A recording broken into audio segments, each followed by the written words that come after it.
Sí, buenos días. Del POSEI ya hemos hablado, hemos tenido aquí alguna comparecencia y evidentemente para saber qué línea llevábamos, aparte de tener un análisis, como se ha mencionado aquí, de cuál es la situación y cómo llegamos hasta ahora con el POSEI, cómo se ha ido evolucionando y qué efectos ha ocasionado en el agro canario, es evidente que otra de las cuestiones principales es cuál es nuestro objetivo, dónde queremos ir. Ya hablamos aquí en esta misma comisión de los objetivos del POSEI, llegamos a la conclusión y usted afirmó, igual que lo que nosotros decíamos, que no se están cumpliendo esos objetivos. Entre otras cosas hablamos de la diversificación de las producciones locales, hablamos de incentivar las producciones locales, la ganadería, etcétera, y evidentemente, tal como está en este caso el POSEI, y con las ayudas con las que se han ido estableciendo y con el REA, son objetivos que no hemos conseguido. Hay un informe perdón mi pronunciación, de Orad Bridge del 2003, un informe de evaluación del POSEI en su momento, que era muy crítico con cómo estaba establecido el POSEI. En esa línea hemos sido, en nuestras intervenciones de que estamos en este Parlamento, van dirigidas no solamente porque lo dice ese informe, sino también porque el propio sector ha sido uno de los principales que ha intentado apoyar las reivindicaciones que se dice. Hay una dotación sobrante, que puede haber dotaciones sobrantes, algunas partidas en las que no sabemos finalmente dónde van. Nos gustaría que nos dijeran estos años si han habido, dónde se han ido encaminando y cómo se han articulado, a qué grupos se han pasado para incrementarla. Y también queremos saber si ha habido un análisis exhaustivo del comportamiento de los distintos subsectores. Usted habla muchas veces cuando en la prensa de que las ayudas tienen que ser adecuadas a cada uno de esos subsectores en función de sus necesidades, y queremos saber si han analizado esas necesidades, evidentemente, y cuál ha sido ese análisis exhaustivo que se ha realizado. Por otro lado, las ayudas, encaminándonos, con el REA ya decíamos evidentemente que el REA es algo revisable, ya hemos tenido iniciativas desde este grupo parlamentario en el anterior pleno con el tema, en este caso hemos empezado por el queso, para disminuir las ayudas a la importación, porque evidentemente tenemos que plantearnos dónde queremos estar, si queremos estar con los productores o queremos estar con los importadores. Con los dos a la vez no podemos estar. Tenemos que llegar a ese equilibrio donde evidentemente haya nuevo abastecimiento de los productos alimentarios en Canarias, pero seamos capaces de incentivar la producción y no tengamos ni el abandono de la agricultura, ni el abandono de la ganadería, ni el abandono de los terrenos, etcétera, etcétera, como estamos viendo en los datos. Por otro lado, otra cosa importante es que, ya definiéndonos en las ayudas de las producciones locales, todos los subsectores tengan iguales ayudas, señor consejero, es algo que hemos mencionado. Todos los agricultores están en territorio RUP, todos los ganaderos están en territorio RUP, todos los productores tienen los mismos derechos. Aquí se ha hablado de cuándo se cobran las ayudas. No entendemos por qué el plátano cobra 2 veces al año sistemáticamente en tiempo y forma y el resto de productores no pueden cobrar 2 veces al año. Y después hablaré de un problema concreto que tenemos, que es de gestión, y en esto voy a ser muy crítica con la consejería, sobre cómo se gestionan los fondos en el organismo pagador. Es decir, cuál es el trámite de los procedimientos, que tienen muchas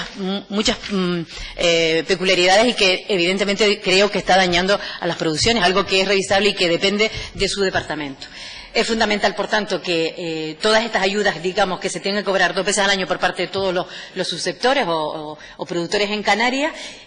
Además, no solo las ayudas, como usted comentaba antes, vayan dirigidas a lo que hablábamos del mercado interior, a la exportación, a los cultivos tradicionales, se tenga en cuenta la superficie, se tenga en cuenta la producción, la comercialización, y también se tenga en cuenta el empleo, señor consejero. La agricultura no solamente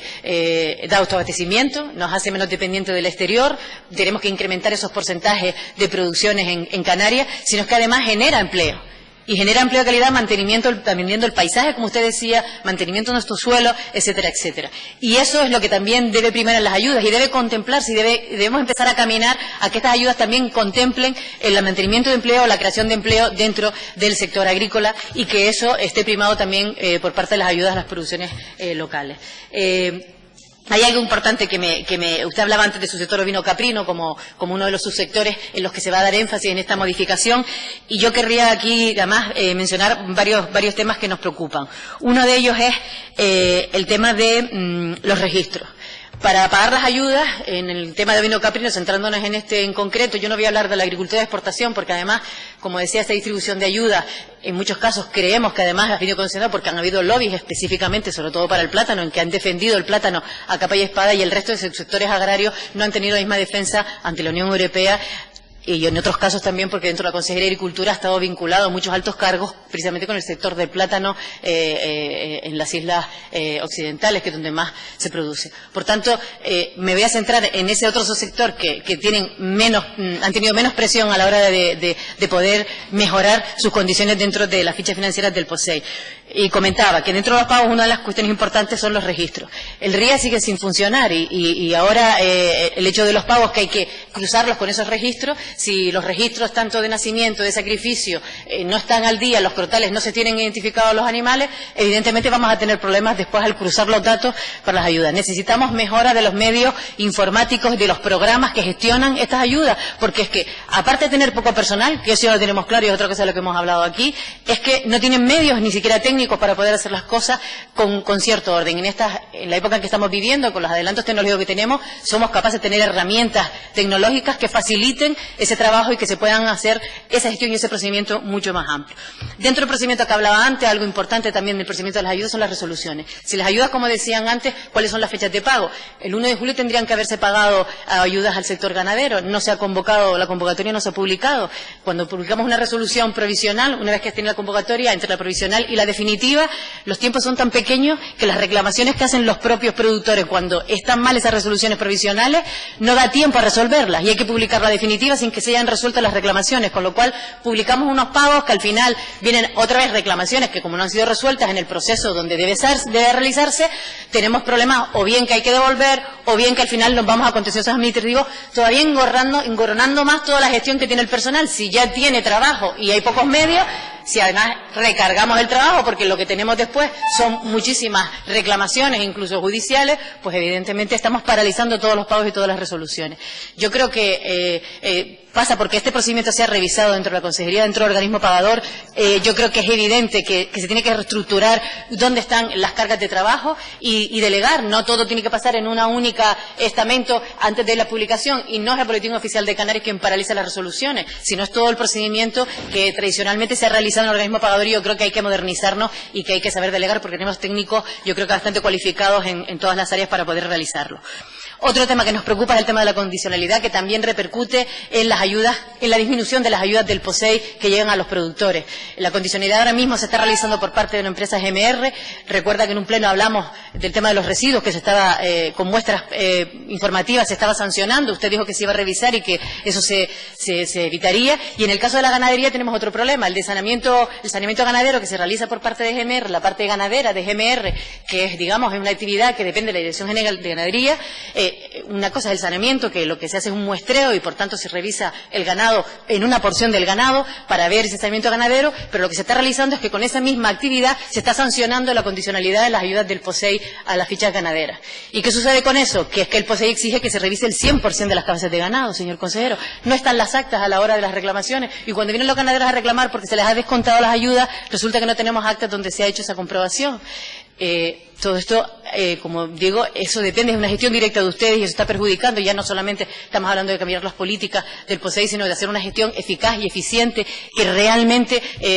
no deje en indefensión ni a los ganaderos ni a los productores agrícolas. Por tanto, también no sabemos si el tema del sector ganadero hay que dar una pensada a la liberación de derechos ganaderos, es decir, en las cabezas de ganado. Yo creo que eso tenemos que dar una pensada y tener en cuenta que tenemos que proteger a nuestros ganaderos tradicionales, los que llevan toda la vida produciendo, y yo creo que en eso también es importante que tengamos una visión más global de todo esto. Con lo cual voy terminando. El objetivo principal, que es la soberanía alimentaria, señor consejero, evidentemente tienen que ir caminadas a las medidas que vamos haciendo. Aplaudimos las medidas que usted ha comentado en incrementar las ayudas a los jóvenes agricultores, en esas líneas estratégicas que entendemos que van a la comercialización y al mercado local, pero, como repito, para que esto suceda hay que mantener las rentas de los agricultores. Hay que intentar que dentro de las políticas que se hacen en la consejería y dentro de la gestión que realiza la consejería se lleguen estas políticas. Se coordinan estas ayudas además con las agencias de extensión agraria que dependen de los cabildos insulares y tenemos paralizado a todo el personal esperando a las publicaciones de las resoluciones y a las publicaciones de tal, esperando para que después venga la avalancha en un periodo muy corto para hacer el trámite de estas ayudas. Y esto evidentemente dificulta, estresa al personal, lo desmotiva y al final es una frustración que el propio personal técnico que usted está en la consejería que quiere ayudar al sector no pueda por estos procedimientos que están realmente ralentizados y que no están ayudando al sector. Por tanto, le pedimos que dentro de sus competencias realmente se tomen cartas en este asunto y que se revise claramente, que se coordinen mejor las distintas direcciones generales con el organismo pagador de donde dependen los cruces para estas ayudas y que seamos más eficientes, que el trabajo que se realice efectivamente sirva para ayudar a los productores locales, a la producción agrícola y ganadera de Canarias y sobre todo a los pequeños y medianos agricultores que, como usted dice, si queremos soberanía alimentaria son los que van a mantener esa soberanía, son los que van a mantener el paisaje y son los que van a tener, en este caso, sobre todo en zonas de medianía donde tenemos la agricultura tradicional, el mantenimiento de nuestras tradiciones agrícolas y ganaderas. Muchas gracias. Muchas gracias.